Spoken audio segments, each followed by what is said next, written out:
اللهم صل وسلم وبارك على سيدنا محمد وعلى آله وصحبه أجمعين. Assalamualaikum warahmatullahi wabarakatuh. Waalaikumsalam warahmatullahi wabarakatuh.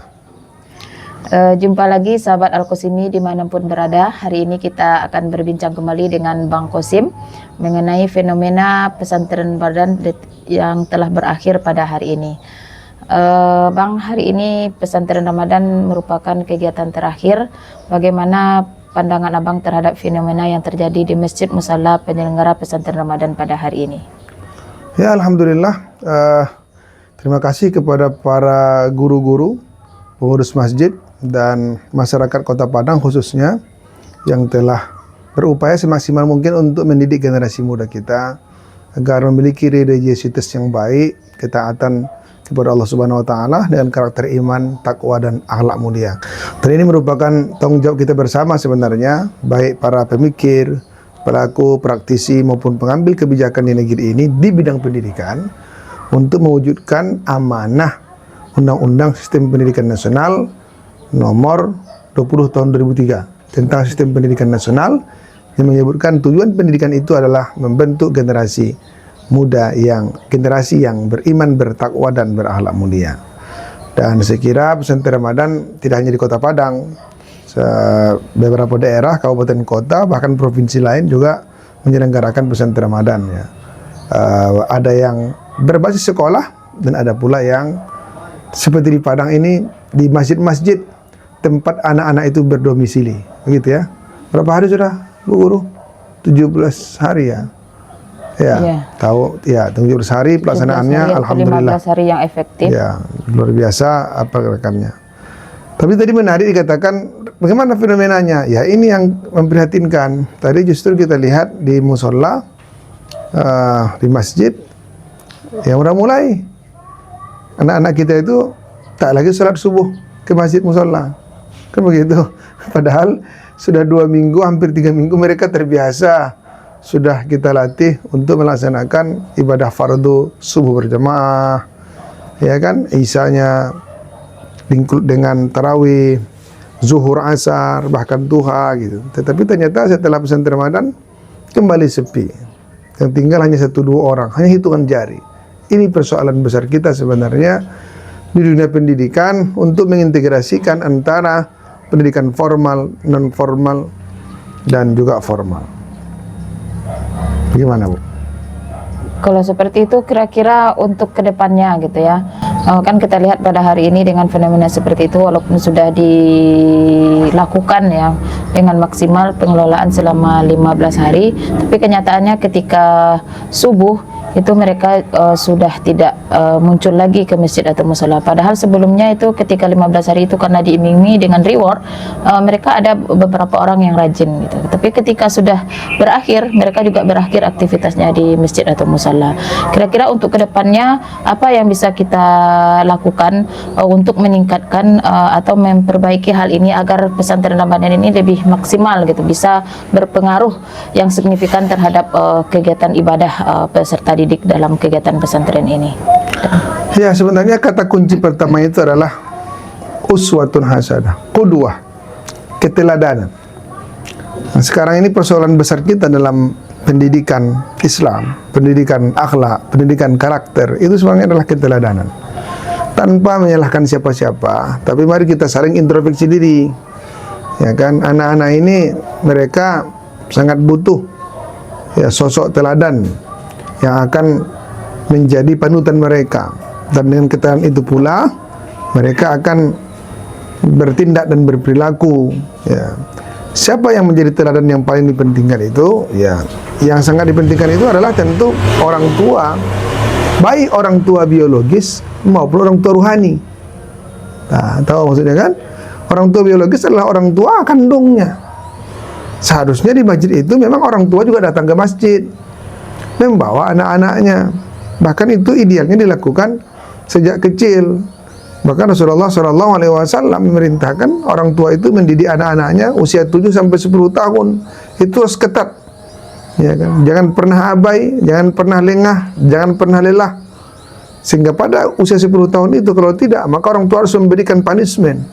3 tahun lamanya. Kenapa di usia 7 tahun? Karena itu sudah sampai kepada dalam fikih disebut dengan mumayyiz. Mereka sudah bisa membedakan yang baik dan buruk. Sudah bisa dididik tidak meribut di masjid misalnya kan. Sudah mereka bisa melaksanakan rukun-rukun sholat dengan baik gitu. Nah, selama ini guru di sekolah hanya mengajari mereka, tapi di rumah orang tuanya sebagian tidak membawa mereka ke masjid dengan berbagai macam problema juga. Kadang orang tua sibuk bekerja gitu ya. Atau yang paling kita sesalkan itu adalah orang tua yang tak sholat, yang tak pernah menginjakkan ke masjid. Nah, ini kan sangat memprihatinkan kita. Bagaimana? Jadi akhirnya hal itu akan menjadi turun-temurun gitu loh. Orang tua yang tak pernah ke masjid, yang tidak mau ke masjid, ke musola, maka itu akan diwarisi oleh anak-anaknya gitu. Iya kan? Kalau hanya guru sekolah, ya inilah yang terjadi. Bertahun-tahun kita pesantren Ramadan, guru tetap mengajak kepada anak-anak supaya sholat ke masjid, terutama yang laki-laki. Tapi ketika orang tuanya tidak menjadi penuntun, tidak menjadi pembimbing, ya akhirnya itu tidak efektif. Nah, tidak efektif. Walaupun ada juga 1-2 anak-anak itu, walaupun orang tuanya bahkan katakanlah tidak sholat sama sekali, ada juga yang tetap sangat taat kepada Allah ya. Lagi-lagi saya kira ini juga mendapatkan sentuhan dari gurunya mungkin di kelas atau lingkungannya atau teman-temannya gitu. Tapi kan kelompok ini kan tak banyak ini. Yang banyak itu ya memang sangat dipengaruhi oleh orang tuanya gitu. Pertama, yang kedua, keteladanan dari orang tua ruhani. Siapa itu? Guru. Ayo, Bu Guru. Guru-gurunya konsisten lagi nggak ke masjid musola? Jangan dijawab. Kenapa terminum? Terminum saya. Iya, jadi ketika orang tua anak-anak disuruh ke masjid musola selama pesantren Ramadan, guru-gurunya juga mendampingi bukan?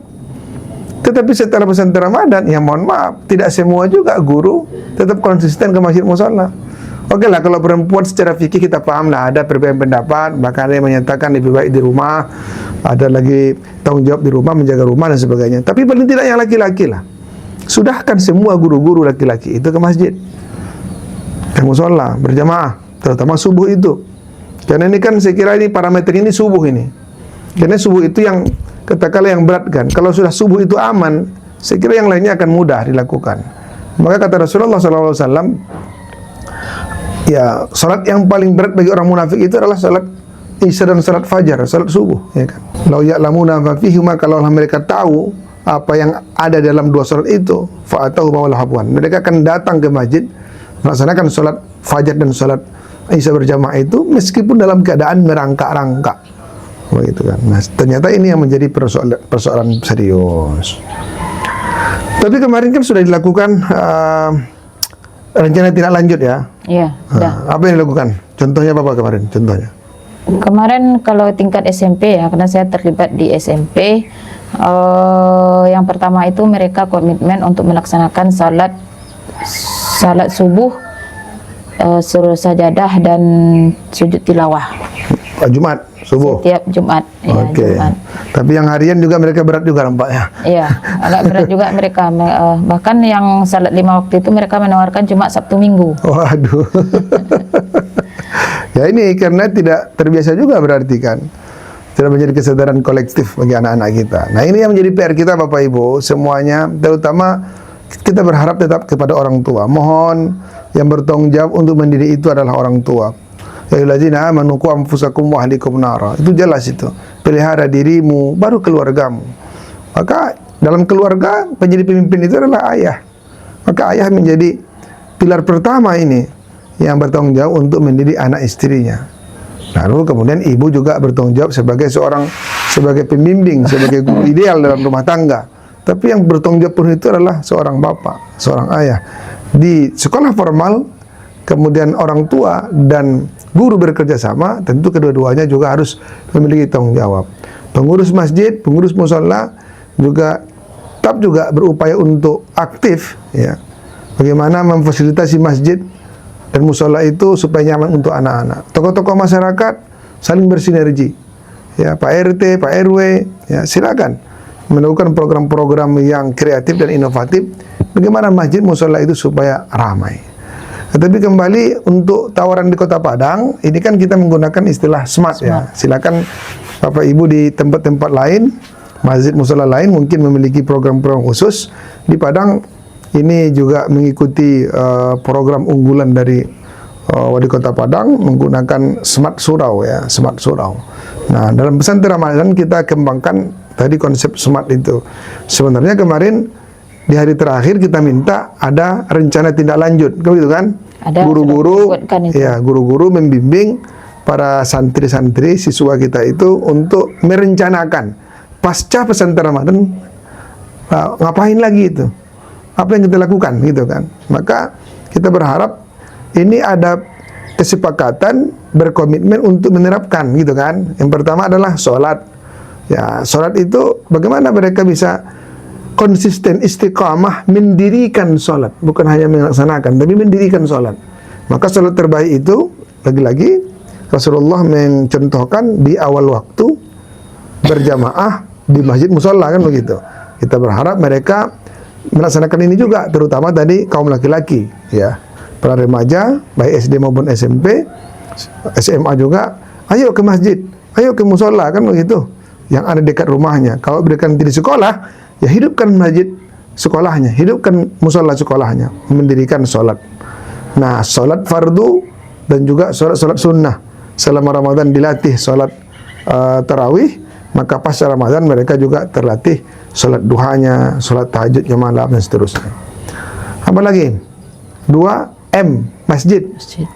Nah, kata kuncinya ada remaja masjid ya. Masjid. Kemarin sudah dibentuk di sini. Udah. Alhamdulillah. Berarti sebelumnya belum ada. Belum ada. Ada tapi tidak jalan. Tidak jalan. Ya, karena kemarin itu pernah diwajibkan pula kan anak SMP memberikan laporan ke sekolah ada kegiatan remaja masjidnya. Ada kemarin itu beberapa kali, tapi setelah itu sudah hilang di telan bumi. Oh, jadi tidak terstruktur ya. Ya. Jadi alhamdulillah berarti sekarang untuk tahun ini lebih terstruktur. Sudah ada ketuanya, sekretarisnya, bendaharanya, ya bidang-bidangnya ya. Ya. Itu sekira menarik. Alhamdulillah Bapak Ibu yang melakukan tahun ini, kita berharap dikukuhkan betul lah struktur organisasinya. Bahkan bagi yang sudah ada mungkin perlu ditambahkan, ada koordinator SD, ada koordinator SMP dan seterusnya. Jadi ada pengembangan lah, ada pengembangan. Bagi yang belum, maka kita lakukan. Jadi remaja masjid itu beraktivitasnya di masjid. Jadi tadi sholat berjamaahnya di masjid, kemudian kegiatan-kegiatannya juga remaja itu di masjid. Ada lomba-lomba, tilawah Quran, kajian-kajian gitu ya. Silakan. Jadi ini untuk menggantungkan hati mereka, kalbu mereka ke masjid. Yang ketiga, Al-Quran. Nah, ada apa programnya? Tadarus, tahsin dan tahfiz. Itu yang disepakati ya. Alhamdulillah. Nah, kalau bisa ini memang terlembaga. Kalau anak SD itu relatif aman kalau untuk daerah Sumatera Barat. Saya kira di tempat-tempat lain juga itu akan lebih aman karena kita mengenal adanya Taman Pendidikan Al-Quran (TPQ). Khusus anak-anak SD yang belajar Al-Quran. Karena di sekolah 2 jam, 3 jam atau 4 jam ya belajar agama tidak memadai kan belajar Al-Quran. Maka mereka harus pergi ke TPQ. Saya kira mereka menyadari itulah, orang tua juga menyadari itu. Lalu atau MDTA ya, Madrasah Diniyah Takmiliyah Awaliyah. Nanti tabu SMP gimana SMP? Nah, SMP kan selama ini kan tidak ada ini. Nah, kemana mereka belajar Quran? Apa lembaganya? Berarti selama ini kan mereka hanya mandiri di rumah masing-masing kan? Iyalah lagi-lagi kalau orang tuanya peduli. Kalau tidak, kadang tak diingatkan. Nah, ini harapan kita terwujud program pemerintah Kota Padang yang saya berharap juga ini diikuti oleh kabupaten kota lain, diikuti oleh provinsi-provinsi lain untuk bersinergi dengan Kementerian Agama, ya kan? Orang tua juga, tokoh masyarakat untuk menyelenggarakan pendidikan Al-Quran ya berupa Ta'limul Quran lil Aulad atau TQA sebagai kelanjutan dari TPQ, kemudian Madrasah Diniyah Takmiliyah Wusta sebagai kelanjutan dari MDTA. Bahkan kita berharap ke depan juga ada SMA-nya yaitu Madrasah Diniyah Takmiliyah Ulya. Ulya ya, MDTU ya. Mudah-mudahan itu terjadi. Jadi berharap Al-Quran itu tidak sekedar dibaca selama Ramadan, tapi pasca Ramadan mereka juga tetap melakukan kajian ya dengan membaca, menghafal, bahkan juga menafsirkan kan, paham. Bahkan saya berkali-kali mengatakan, sampai kapan kita biarkan anak-anak kita seperti ini yang tidak literat dengan Quran? Mereka mengakui Al-Quran sebagai pedoman hidupnya, tapi tak mengerti apa yang dibaca. Maka mau tidak mau seharusnya mereka juga diajarkan bahasa Arab. Tapi saya berharap bahasa Arab itu dikembangkan berorientasi pada Al-Quran, bahasa Arab berbasis Al-Quran. Nah, gimana caranya ini? Kita minta juga kepada pakar-pakar pendidikan bahasa Arab bisa merancang kurikulum bahasa Arab itu untuk memahami Al-Quran, ya, sehingga dibaca Al-Quran itu langsung kita paham maknanya. Wah, ini luar biasa. Ya, ini mimpi kita lah. Mudah-mudahan Allah Subhanahu wa taala mengabulkan ini. Allah di Ramadan ini dibukakan kalbu para pemikir-pemikir kita, praktisi kita untuk mengembangkan pendidikan bahasa Arab berbasis Al-Quran. Ya. Amin. Ini sangat kita butuhkan supaya umat Islam ini betul-betul literat terhadap Quran. Apa lagi? Rajin. Ya, kalau rajin ini stressingnya kan sebenarnya bagaimana mereka rajin menuntut ilmu. Maka tadi ini salah satu bagian dari kegiatan masjid, remaja masjid. Mereka harus ada kajian-kajian tentang keislaman. Ya, dalam hal ini mungkin kalau di Padang kita mengenal istilah wirid remaja. Ada kan? Setiap sekali seminggu mereka akan melakukan wirid remaja. Mereka akan beda wirid remaja dengan remaja masjid tadi. Remaja masjid lembaganya. Kegiatannya. Ya, salah satu kegiatannya itu adalah melaksanakan wirid remaja. Wirid remaja itu diharapkan juga melakukan kajian secara rutin. Ada silabusnya juga lah, ya kan, sesuai dengan kebutuhan mereka. Sekaligus juga ini sinkron dengan mengkaji Al-Quran, ya, tapi dia bersifat tematik lah ya. Jadi yang pasti mereka melakukan kecintaan terhadap ilmu pengetahuan, ya, tentu ilmu dalam perspektif tafakufiddin dalam konteks ini. Yang terakhir adalah teman. Bagaimana supaya mereka berteman dengan baik? Sekali lagi sebenarnya kita pengen mereka punya komunitas seperti tadi remaja masjid, akan tetapi mereka ini kalau bisa memang saling berkoordinasi dan berkomunikasi. Kalau perlu buat kelompok-kelompoknya, yang SMP itu bisa menjadi mentor untuk kelompok-kelompok SD. Jadi mereka saling punya keluarga lah gitu. Apa namanya, keluarga, semacam keluarga kader lah gitu ya kan. Liko. Ya, semacam keluarga kader. Jadi beberapa orang siswa SD itu ada pembimbingnya, beberapa orang SMP. Bahkan kalau hidup di masyarakat itu beberapa SMP ini juga dibimbing oleh anak-anak SMA. Bahkan dalam kelompok itu kalau ada di sana mahasiswa juga hadir. Kalau ini terjadi, subhanallah, mereka akan berkomunikasi, berkelompok, bersosialisasi dalam lingkungan persahabatan, pertemanan yang baik. Baru betul-betul smart dia. Itu harapan kita. Kita tak boleh pesimis. Kita harus tetap optimis. Hidayah itu akan datang kepada siapa saja yang Allah kehendaki. Dan kita berharap Allah menghendaki kita ini yang dapat hidayah itu, generasi kita, keluarga kita, ya, sehingga kita mendapatkan keberkahan hidup ini. Amin. Baik keberkahan dalam pribadi, keluarga maupun masyarakat yang lebih luas, terutama negara kita Indonesia yang berideologi Pancasila, berketuhanan yang Maha Esa. Semoga kita, negeri kita ini baldatun thayyibatun wa rabbun ghafur. Begitu kira-kira diskusi kita pada hari ini. Semoga Allah beri jalan terbaik. Amin. Ya, terima kasih Bang Qasim yang sudah memberikan pencerahannya. Besar mimpi dan harapan, mudah-mudahan dikabulkan oleh Allah Subhanahu wa taala.